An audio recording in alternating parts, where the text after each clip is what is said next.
In 1984, 29-year-old Peter Verhulsel ventured into South Africa's Sterkfontein cave, a twisting labyrinth known as the Cradle of Humanity.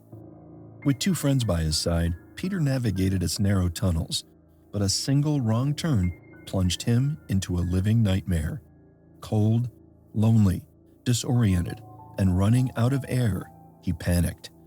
Luckily, he found an air pocket that led to an opening, a beach-like area under the cave, where he sat for 6+ weeks, waiting for help to arrive.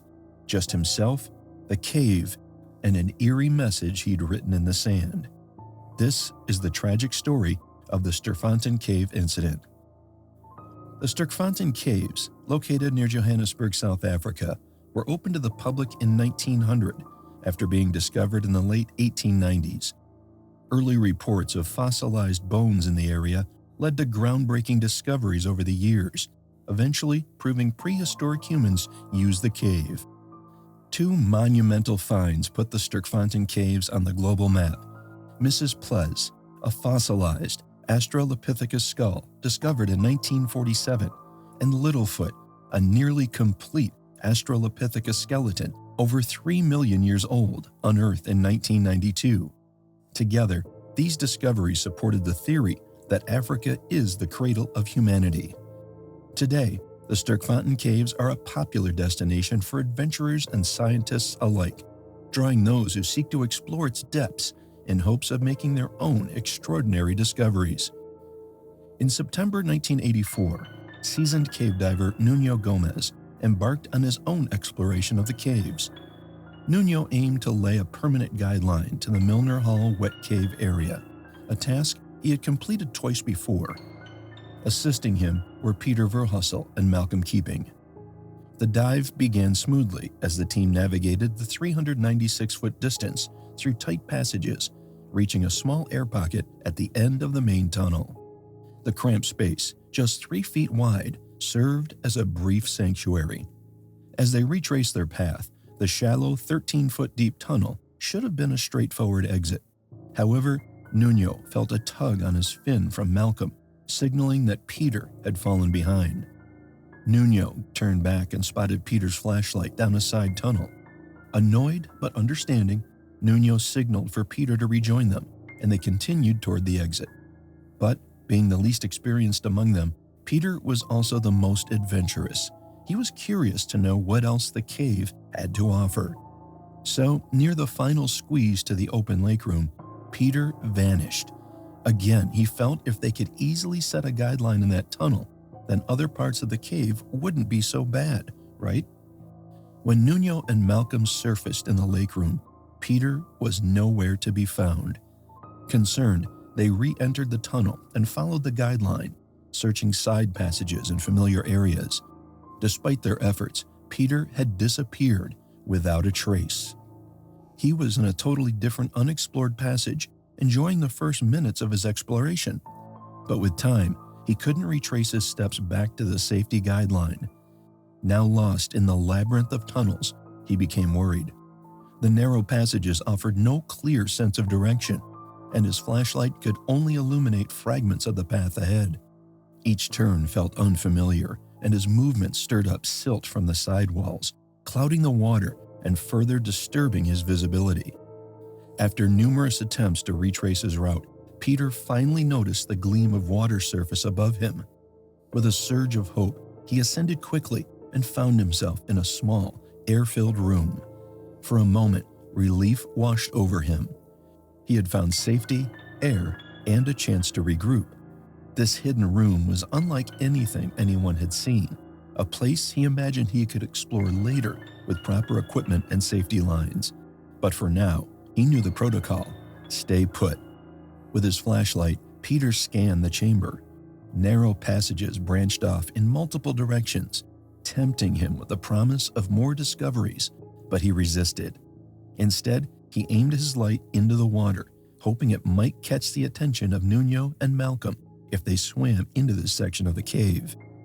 As the hours stretched on, Peter's initial optimism waned. The silence in the chamber was absolute. It was as if the cave had swallowed him whole, and in a way, it had. But he kept hold of hope. Conserving his flashlight's remaining minutes of battery life, Peter switched it off and waited, confident his teammates were close and searching for him. He reminded himself that his safest bet was to remain stationary. Diving back into the unknown with only limited air and light would be reckless. Minutes turned to hours, and Peter clung to the belief that help would arrive soon. But without light, food, or any means to track time, Peter's senses became numb and disoriented. The battery life he had when he first entered the cave had already been drained by half during his initial dive, leaving him with only fleeting moments of light to guide him. Each minute in the chamber felt like an eternity, and the silence was so oppressive that even the sound of his own breathing seemed unnervingly loud. Peter exhausted every method he could think of to signal for help. He knocked his tank against the rocks and shone his light into the water whenever he could muster the energy. But as the hours dragged on, he became too tired to even move. Eventually, he drifted into a restless sleep. When he woke, he had no way of knowing if mere minutes or hours had passed. Then it hit him. What if his friends and the authorities already believed he had drowned? Though he had enough air in his tank to attempt the swim back to the exit, the cave's tunnels, the limited battery life of his torch, and the murkiness of the water were impossible challenges he was too scared to take on. The risk of getting even more lost or never finding his way back to this life-sustaining air pocket was too great. Waiting and hoping remained his only option.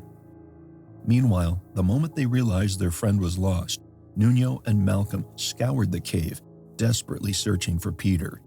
They retraced their steps, moving back and forth along the main path and into the side passages. But their repeated movements stirred up silt, reduced visibility with each passing hour. By late afternoon, having exhausted their air tanks, Nuno and Malcolm called for help.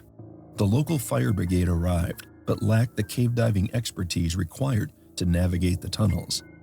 Nuno also reached out to Craig Stevenson, a fellow diver familiar with the cave system.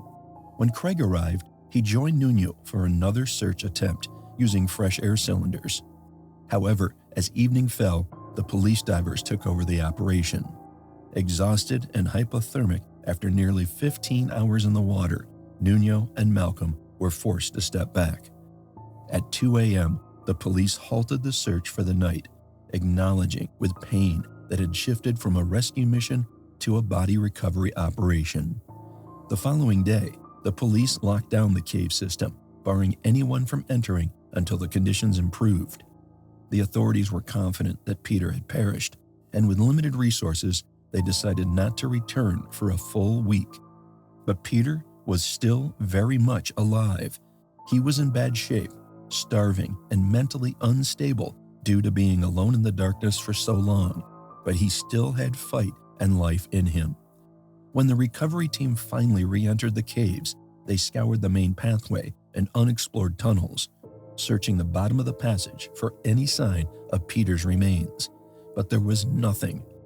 After 6 weeks of diving with no sign of Peter, the search was officially called off by the police. However, local volunteers from the Speleological Association took it upon themselves to continue searching for any possible connection between the dry and wet cave systems. Roger Ellis led the team, and Nuno, determined to find his friend, joined the search. Within just hours, Nuno made a critical discovery.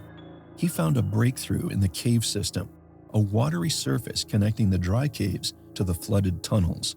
The team's hopes surged as they realized that the vast dry caves were indeed linked to the water-filled sections. It was the first confirmation that Peter's location could potentially be somewhere within reach. The search took a turn when the group found footprints leading to a dead end, stirring everyone's optimism that Peter might still be alive. Then, Roger Ellis, while investigating another water connection, came to an abrupt halt when he saw something beside the water's edge.